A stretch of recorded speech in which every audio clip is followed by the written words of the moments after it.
welcome to Lady Parker Wine Reviews. Now I'm being very audacious this evening and I'm going to present a wine that typically would have New Zealanders' heckles up because it is from Australia, across the ditch, the rival, the adversary in everything, including rugby, especially rugby. Not so much wine now. I think there's different styles that are emerging from both Australia and New Zealand, and they're sort of beginning to find their identities.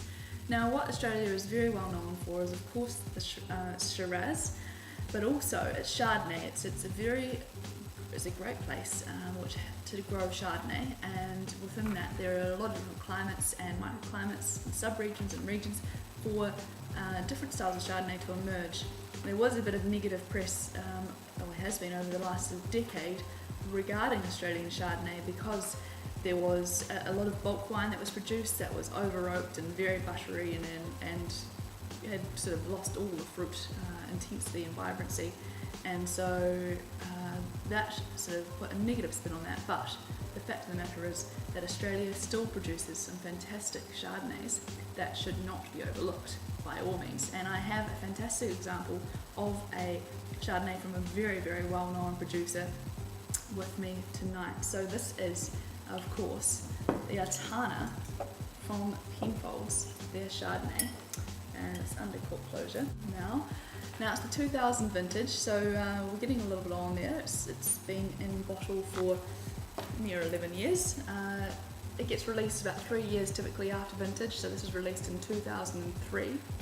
And the Penfold's team embarked on this project in 1992, and it was named the White Grange Project. Now Grange, of course, is Penfold's the epitome of their flagship wine, and it's very well known as one of the great New World wines, typically because it's an icon, really. It's very much an icon. So this is the white version of the Grange. So looking forward to trying this one. Now I will pour this out. Let's get this tasting underway. So this is produced in Adelaide Hills. Most of the fruit comes from Adelaide Hills, sub-region there, and Penfold is based in South Australia. So pouring out in the glass there, we've got a really deep golden, beautiful colour, as you can see from the age and from the oak on the nose.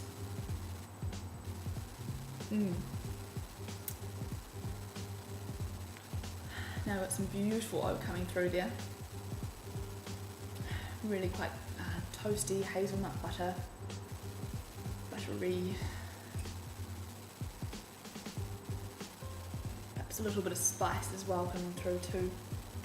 But I am sad to say that the fruit vibrancy has gone.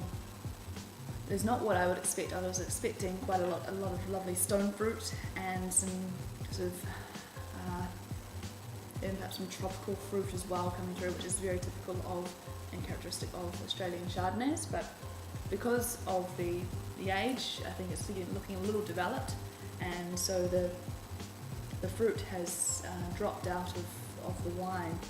But it's still an interesting nose.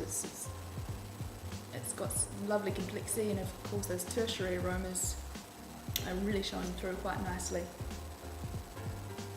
To taste.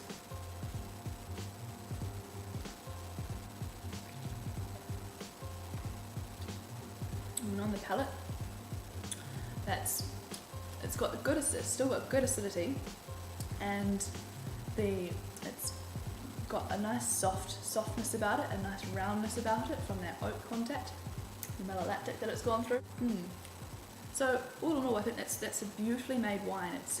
Penfolds are all about the focus on the oak and the vinification process, but of course also they're about the fruit, the quality of the fruit as well. And the quality of the fruit, even though it's not discernible as so much on the aroma now because of the age, you can still tell that the fruit that's gone into this wine has been fantastic. So that retails, because of course it's Grange, it's the top of the line white, that retails for about the $100 mark. You can pick this one up though, the 2000, at about the $75 mark at the moment, that's good. It's worthwhile trying because it is iconic. It's a really interesting comparison, and it's a well-made Chardonnay which truly exemplifies that Australian style of wine, which is not the bulk wine of course, but the well-made Australian Chardonnay. So I'm going to give that one a rating of 87. So there we are, that's the Penfold's Yattarna Chardonnay 2000. So that's bin number 144. Fantastic. I hope you get to try a Yattarna Chardonnay from Penfold's, whether it is the 2000 vintage or one a bit later.